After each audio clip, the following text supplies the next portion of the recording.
بسم اللہ الرحمن الرحیم۔ السلام علیکم ورحمۃ اللہ وبرکاتہ۔ ناظرین، میں محمد مدثر یوٹیوب چینل پہ آپ کے خدمت میں حاضر ہوں۔ آج کا ہمارا موضوع ہے کہ فرد کیا ہے اور فرد نکلوانا کیوں ضروری ہوتا ہے اور فرد نکلوانے کا طریقہ کیا ہے۔ تو اس پہ بات کرنے سے پہلے کچھ میں آپ کو ڈیٹیل بتا دوں کہ فرد نکلوانے کے لیے جو چیزیں ضروری ہوتی ہیں، آپ کے پاس اپنی پراپرٹی کے دو طرح کے ثبوت ملکیت ہوتے ہیں جو آپ کے پاس ہوتے ہیں۔ یا تو آپ کے پاس انتقال کی نقل ہوتی ہے جس کی شکل اس طرح سے ہوتی ہے، جس کے اوپر یہ رجسٹر داخل خارج لکھا ہوتا ہے، اور نیچے جس سے آپ نے خریدی ہوئی ہے پراپرٹی اس کا نام لکھا ہوتا ہے، اور پھر آپ کا نام لکھا ہوتا ہے، اور جتنا رقبہ آپ نے خریدا ہوا ہے وہ لکھا ہوتا ہے، اور اس کی ساری ڈیٹیل ہوتی ہے کہ یہ کتنے میں رقبہ خریدا گیا ہے۔ یا تو آپ کے پاس اس طرح کی ایک انتقال کی کاپی ہوگی جس سے آپ کو فرد مل سکتا ہے، یا پھر آپ کے پاس اس طرح سے رجسٹری کی ایک کاپی ہوگی کہ آپ نے اس رجسٹری کے تحت دو طریقے ہوتے ہیں پراپرٹی منتقل ہونے کے۔ ایک تو اس طرح سے رجسٹری ہوتی ہے کہ آپ نے رجسٹری اپنے نام پہ کروا لی، اور رجسٹری کروانے کے بعد آپ نے وہ رجسٹری محکمہ مال کے پاس لے گئے، یعنی کہ پٹواری کے پاس لے گئے، یا آپ کی رجسٹری کمپیوٹرائز سینٹر چلی گئی تو آپ کا انتقال درج ہوگا۔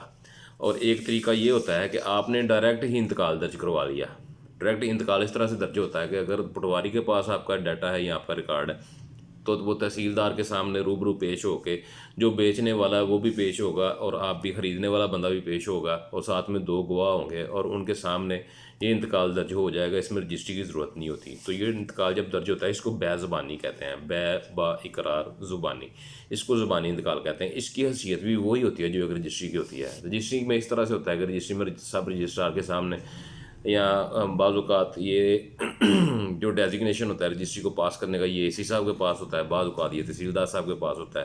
تو اس پروسیس سیم ہے، وہ ایک رجسٹرڈ ڈاکومنٹ بن جاتا ہے جو رجسٹری کی شکل میں ہوتا ہے۔ اس کی فیسز جو جمع ہوتی ہیں وہ اسٹامپ پیپر کے ذریعے ایک رجسٹری ہوتی ہے، اور فیسز اس کی بھی اتنی ہی جمع ہوتی ہیں، لیکن یہ ڈائریکٹ انتقال ہونے کے بعد یہ پھر بینک میں اس کوڈ میں اس جو خزانے کا نمبر ہوتا ہے وہاں پہ فیسز جمع ہوتی ہیں۔ فیسز سیم ہوتی ہیں رجسٹری کی اور انتقال کی بھی۔ یہ ایزی طریقہ ہوتا ہے، آسان طریقہ ہوتا ہے، ایک وقت میں سارا کام مکمل ہو جاتا ہے۔ تو اس لیے بعض اوقات لوگ جو ہے نا انتقال کو پریفر کرتے ہیں، ڈائریکٹ انتقال کروانے کو، اور بعض لوگ رجسٹری کو پریفر کرتے ہیں۔ لیکن رجسٹری اور انتقال میں یہ فرق ہوتا ہے کہ جو اندرون حدود کمیٹی رقبہ جات ہوتے ہیں، جو رقبہ اندرون حدود کمیٹی ہوتا ہے اس میں بے زبانی کی سہولت میسر نہیں ہوتی۔ جو بیرون حدود کمیٹی ہوتا ہے وہاں پہ بے زبانی بھی ہو سکتا ہے، رجسٹری بھی ہو سکتی ہے، لیکن اندرون حدود کمیٹی چونکہ رقبہ قیمتی ہوتا ہے تو اس لیے وہاں پہ بے زبانی کی صورت میسر نہیں ہوتی۔ وہاں پہ صرف اور صرف رجسٹری ہوتی ہے، اور رجسٹری کے بعد پھر انتقال درج ہوتا ہے۔ اور جو اندرون حدود کمیٹی ہوتی ہے اس میں بھی ایک مخصوص ایریا ہوتا ہے جس کو لال لکیر کہتے ہیں، کہ وہ لال لکیر کے اندر جو رقبہ ہوتا ہے وہاں پھر جو ٹرانزیکشنز ہوتی ہیں پراپرٹی کی وہ صرف اور صرف رجسٹری ہی ہوتی ہے۔ اس کا اندراج محکمہ مال میں پٹواری کے پاس یا کمپیوٹرائز سینٹر میں نہیں ہوتا، وہ رجسٹری ہی ہوتی ہے بس۔ وہ رجسٹری سے آگے پھر رجسٹری کے حوالے سے، اسی دستاویز کے حوالے سے آگے رجسٹری ہو جاتی ہے۔ تو میرا خیال بات آپ کو سمجھ آ گئی ہوگی۔ اب آپ آتے ہیں ہم اپنے آج کے پوائنٹ پہ، آج کی ویڈیو کے حوالے سے بات کرتے ہیں کہ فرد کیا ہوتا ہے اور اس کو کیسے بنایا جاتا ہے، کیسے سمجھا جاتا ہے۔ فرد کا جو مینول پیپر ہوتا ہے وہ اس طرح کا ہوتا ہے، جو کمپیوٹرائزڈ ہوتا ہے وہ بھی اسی شکل کا ہی ہوتا ہے۔ اس میں تھوڑی سی تبدیلی ہوتی ہے کہ جب آپ فرد حاصل کرتے ہیں تو اس پہ آپ کی فوٹو آ جاتی ہے یہاں پہ یا یہاں پہ، باقی چیزیں یہی ہوتی ہیں۔ یہ مینول طریقے سے لکھا گیا ہے، اور کمپیوٹرائز جو ہے وہ کمپیوٹر میں ٹائپنگ کی شکل میں ہوتا ہے، مطلب اس کی وہ پوری کمپوزنگ ہوئی ہوتی ہے تو وہ اس شکل میں نکلتا ہے، ورنہ مینول اور کمپیوٹرائز فرد میں فرق کوئی نہیں، اسی طرح سے ہوتا ہے۔ تو یہ مینول میں آپ کو بتا رہا ہوں، جو کمپیوٹرائز ہوگا وہ بھی سیم اسی طرح سے ہی ہوگا۔ تو ان شاء اللہ تعالیٰ کسی دن آپ کو کمپیوٹرائز جو فرد ہوگا اس پہ بھی ویڈیو بنا کے میں آپ کی خدمت میں پیش کروں گا۔ تو سب سے پہلے یہ رجسٹر حقداران زمین مثل میعادی، یہ ٹائٹل لکھا ہوا ہے۔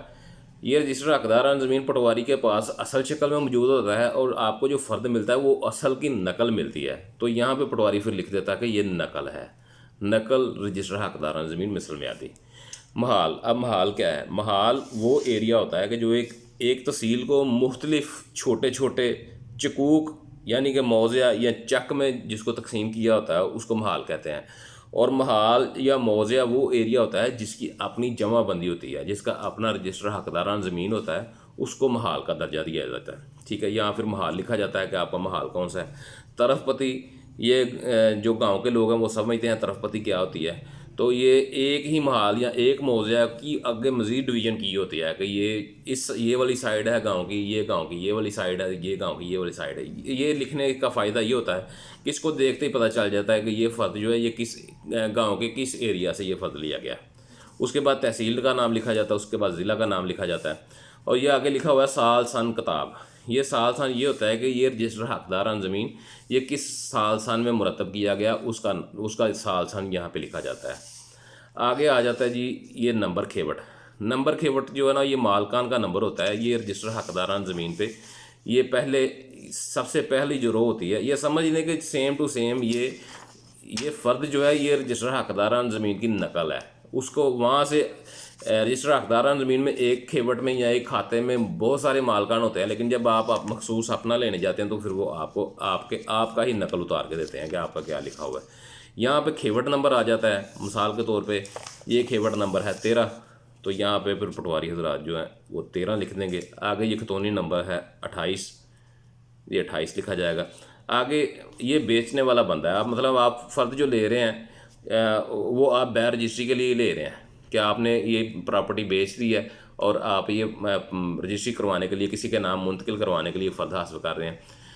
فرد ایک ہی شکل کے ہوتے ہیں، ان پہ ایک ہی چیز لکھی ہوتی ہے، لیکن ان میں صرف اور صرف ڈیفائن کیا جاتا ہے کہ یہ فرد جو ہے یہ کس مقصد کے لیے لیا گیا ہے۔ اگر آپ اپنے ثبوت ملکیت کے لیے فرد حاصل کر رہے ہیں تو اس پہ ثبوت ملکیت لکھا جائے گا، باقی ساری تحریر وہی ہوگی۔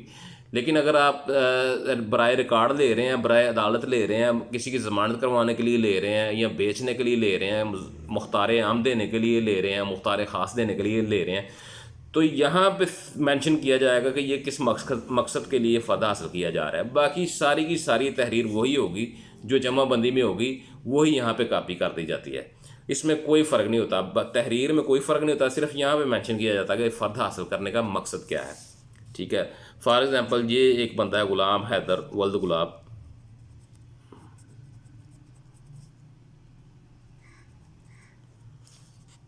قوم ملیار، ساکن جلوال، یہ بندہ ہے جی، یہ اس کھیوٹ میں مالک اراضی ہے 1/6 اور اس کا رقبہ ہے 32 کنال 10 مرلہ۔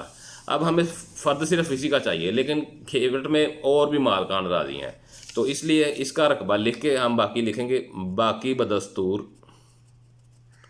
دیگر مالکان۔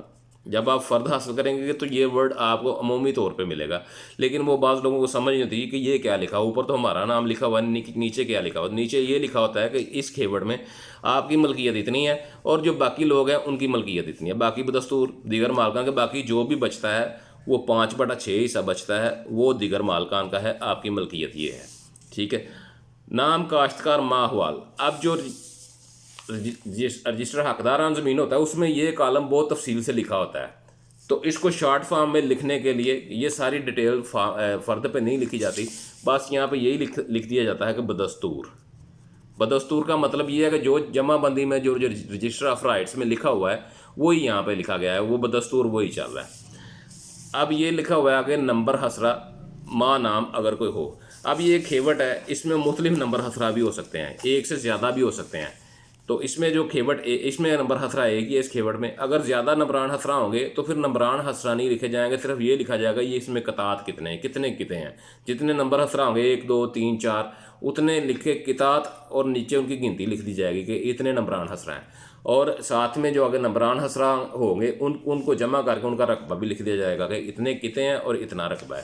لیکن یہاں چونکہ ایک ہی نمبر حسرہ ہے تو وہ ایک ہی نمبر حسرہ لکھا جائے گا 25، اور اس کا رقبہ ہے 195 کنال 1 مرلہ۔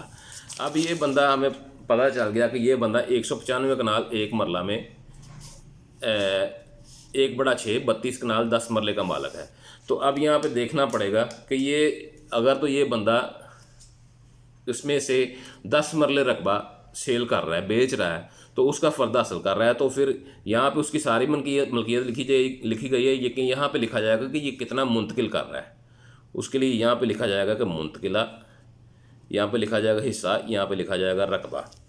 تو اب یہاں پہ ہم چونکہ دیکھ رہے ہیں کہ یہ صرف جو ہے نا 10 مرلے رقبہ فروخت کر رہا ہے، تو ہم دیکھیں گے کہ 10 مرلے کا حصہ کیا بنتا ہے۔ کہ آپ کو میں نے بتایا تھا ایک ویڈیو میں کہ ایک